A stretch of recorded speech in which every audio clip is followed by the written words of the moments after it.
Bismillahirrahmanirrahim. Assalamualaikum warahmatullahi wabarakatuh. Anak-anakku sekalian, ya, kita bertemu lagi dalam mapel BTK. Hari ini Ibu akan menjelaskan tentang data dan informasi.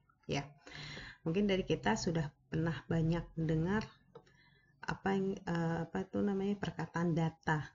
Begitu juga dengan informasi. Nah, sekarang kita akan membahas apa itu data dan apa itu informasi. Karena data dan informasi adalah suatu kata yang berbeda. Ya, seperti itu. Oke, kita mulai dulu dengan data. Ya, ini karena awalnya itu data, baru informasi. Dari data kita bisa mendapatkan informasi, ya.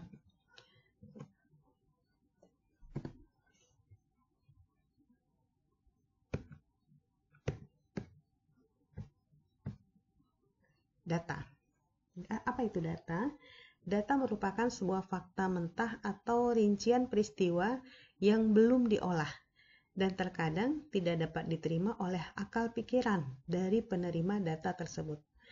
Maka itu data harus diolah terlebih dahulu menjadi informasi untuk dapat diterima oleh penerima, ya. Jadi data itu merupakan fakta mentah atau rincian peristiwa yang belum diolah, ya. Jadi data ini adalah satu fakta mentah, ya. Misalnya di BMG, Badan Meteorologi dan Geofisika, ya kan. Nah, di BMG ini kan mereka mengumpulkan fakta, ya, fakta yang terjadi di dasar laut, ya, atau fakta yang terjadi di pegunungan. Dengan alat yang mereka punya, mereka mengumpulkan fakta-fakta mentah yang ada, ya. Tiba-tiba di layar mereka, ya, itu ada fakta bahwa ada gejolak-gejolak, gitu. Ada gejolak-gejolak, ya. Ada fakta-fakta yang terlihat, ya, bahwa di komputer mereka itu ada pergolakan. Nah, ini adalah fakta mentah yang belum diolah, yang kalau orang yang tidak paham, maka ini nggak ngerti apa ini maksudnya. Atau misalnya, ya, kita baru dari lab, ya, habis medical check up, ya. Itu kan kita mendapatkan banyak sekali tulisan-tulisan, ya. Kita mendapatkan jantung, ya. Habis periksa jantung, itu tulisannya cuman grafik-grafik yang kadang naik kadang bawah. Untuk kita orang awam, kita nggak ngerti maksudnya itu apa, gitu, ya. Itu namanya data. Kita baru menerima nih hasil labnya. Nah, itu adalah data, ya, sebuah fakta mentah yang kita nggak tahu fungsinya itu apa, bacaannya itu apa, maknanya itu apa. Nah, data ini akan menjadi satu informasi, ya. Nah, kita lihat dulu sebelumnya, definisi informasi itu apa, ya. Informasi merupakan hasil dari pengolahan data yang sudah dapat diterima oleh pikiran penerima informasi yang nantinya bisa digunakan untuk pengambilan keputusan. Informasi sendiri dapat berupa hasil gabungan, hasil analisa, hasil penyimpulan, dan juga bisa suatu hasil pengolahan sistem informasi komputerisasi. Jadi informasi ini, ya, merupakan hasil dari pengolahan data. Nah, kayak tadi, ya, kita dari lab nih, ya, kita dari lab, ya, kita dapat nih hasil labnya. Nah, buat kita orang awam, kita nggak akan ngerti, ya, arti dari data tersebut. Nah, begitu data lab itu kita bawa ke dokter, maka baru bisa terbaca. Oh, ternyata jantung kita ini ada masalah, ya. Oh, ternyata gulanya masih normal. Oh, ternyata, nah itulah yang dinamakan informasi, ya.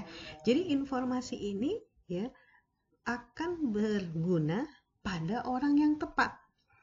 Coba seandainya informasi data lab ini kita berikan kepada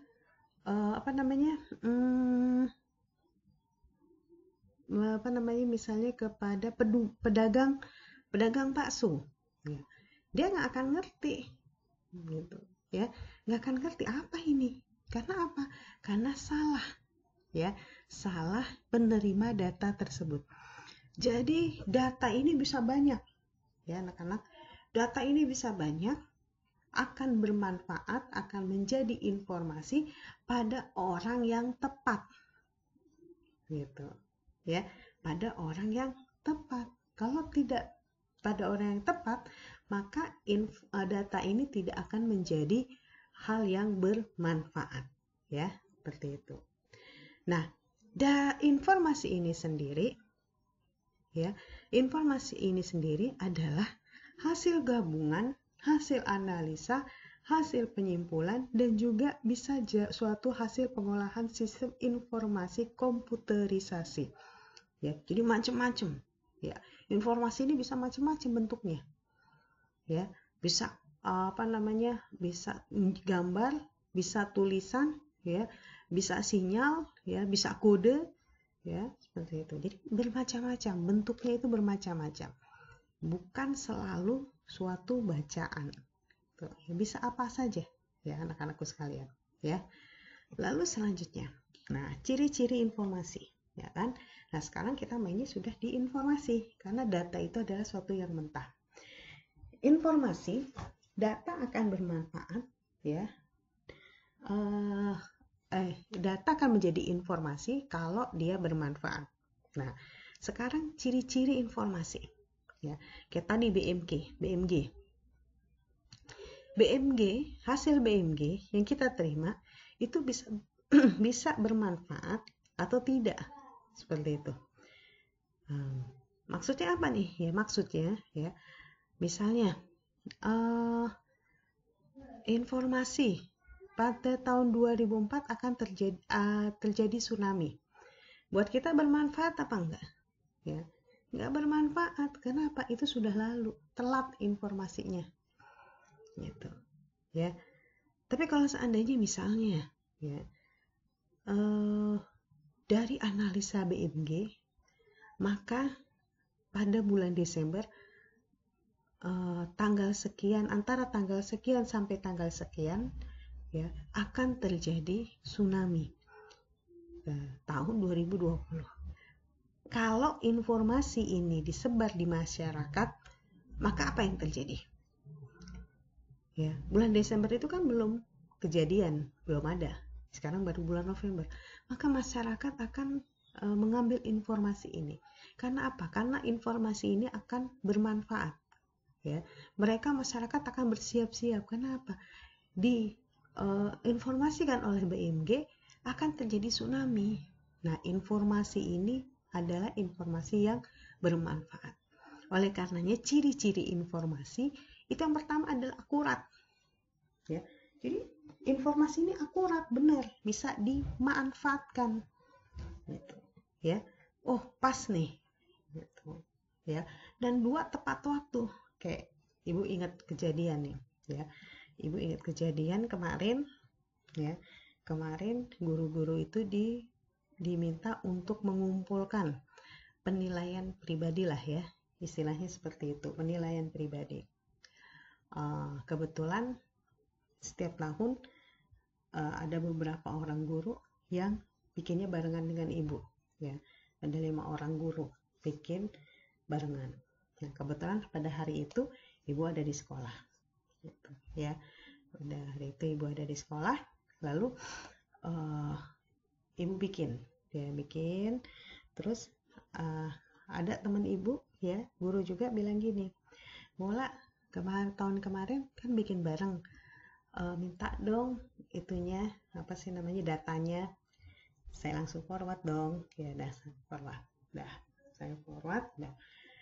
Yang lain ngomongnya begini, bola, tolong bikinin ya, tolong bikinin ya. Nah, karena yang lain tolong bikinin, maka ibu bikinin, ya kan? Nah, ternyata di antara mereka ini yang berlima ini ada omongan bahwa kita dibikinin bola karena kebetulan saya kan ada di sekolah, jadi mereka kan guru-guru yang lain temen ini nggak usah ke sekolah kan, nanti ibu yang ngumpulin langsung karena ibu yang bikinin.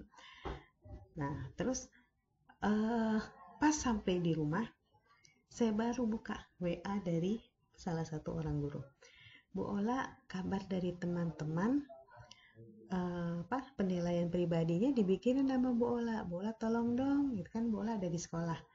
Nah pada saat itu ibu udah di rumah. Ya Bu, saya sudah di rumah. Nah berarti apa? Berarti dia informasinya tidak tepat waktu, ya. Dia menerima informasi tidak tepat waktu. Kalau saja ya dia menginformasikannya tadi pas saya di sekolah, ya, maka itu pasti akan saya bikinin dan dia nggak akan susah-susah lah repot lagi besok ke sekolah karena rumahnya jauh, gitu, ya. Jadi gitu ya, jadi yang dimaksud tepat waktu itu ya, kadang-kadang seperti itu. Jadi kayak sekarang penerimaan SNPTN untuk kalian diinformasikan berguna apa enggak berguna karena tidak tepat waktu. Kalian masih kelas 10 gitu, ya. Kelas 10 itu bermanfaat, berguna untuk kakak kelas kalian yang kelas 12, ya. Informasi tentang PTN itu akan bermanfaat sekali, ya. Lalu relevan, ya. Ketiga nih relevan, ciri-ciri informasinya. Relevannya gimana nih, ya? Relevannya itu, yang dimaksud relevan adalah bahwa ini pas, misalnya akan diadakan penyuluhan narkoba buat manula. Pas nggak? Nggak pas, ya. Manula, nenek-nenek, kakek-kakek dikasih penyuluhan narkoba, tidak pas. Coba kalau seandainya akan diadakan penyuluhan narkoba pada remaja, lingkungan sekitar, itu pas. Karena apa? Karena para remaja yang memang sasaran narkoba ini adalah para remaja. Jadi penyuluhan ini pasti diadakan untuk mereka, ya. Lalu yang keempat, ciri-ciri informasi apa? Lengkap. Jadi informasinya itu harus lengkap, ya. Nggak boleh setengah-setengah. Karena kalau setengah-setengah akan membingungkan, gitu. Ya bisa tadi BMG, ya ada tuh ya catatannya akan terjadi terlihat ya fluktuatif, tapi tempatnya nggak kelihatan, nggak tahu di mana, ya. Maka dia nggak lengkap, bingung jadinya, gitu, ya. Bingung mana nih, seperti itu, ya. Nah ini anak-anak keluarga. Jadi ciri-ciri informasi itu harus 4, ya. Akurat, tepat waktu, relevan, dan lengkap, ya. Kita lanjut. Nah sekarang fungsi data. Fungsi data itu satu, sebagai dasar perencanaan. Jadi data ini adalah sebagai dasar satu perencanaan. Kayak tadi kita mendapatkan data dari lab, ya.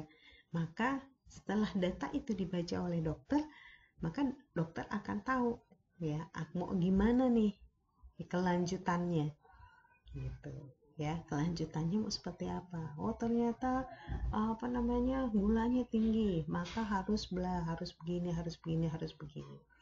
gitu, ya. Jadi itu ada suatu dasar dari perencanaan, ya. Kayak kemarin kalian nih, ya, habis bagi rapot prasemester, itu kan data, ya. Rapot itu data. Nah dari data yang didapat, maka kalian harus membuat perencanaan untuk kedepannya seperti apa. Oh dari nilai-nilai ini ternyata saya kurang di sini, gitu. Makanya saya harus meningkatkan lagi skill saya di sini, pelajaran ini, karena saya bercita-cita nanti akan masuk ke perguruan tinggi negeri yang jurusan ini, gitu, ya. Lalu yang kedua, fungsi data itu adalah alat pengendali suatu aktivitas. Jadi, ya, kita untuk beraktivitas selanjutnya itu harus berdasarkan data kayak tadi ya. Bagian rapot, kalian tahu nih pembagian rapot ya dari data itu ya. Rencana saya ingin maksud kedokteran nanti. Nah, kalau rencana itu mau masuk kedokteran, maka nilai yang harus bagus itu nilai apa, mata pelajaran apa. Tentunya semuanya harus bagus, tapi yang lebih utama bagus itu misalnya matematika, biologi, fisika, kimia itu harus bagus gitu. Sedangkan fisika saya bagus, kimia saya bagus, matematika saya bagus, so ternyata biologinya kurang, maka harus ditambah lagi untuk pelajaran biologi ya. Jadi ada suatu pengendali suatu aktivitas ya. Lalu yang selanjutnya adalah fungsi informasi. Fungsi informasi itu adalah yang pertama, mengurangi informasi yang tidak pasti. Jadi fungsi informasi itu ya, informasi yang tadi yang valid ya, itu akan mengurangi informasi yang tidak pasti. Misalnya sekarang nih, hari guru tanggal 25, desas-desusnya libur gitu kan.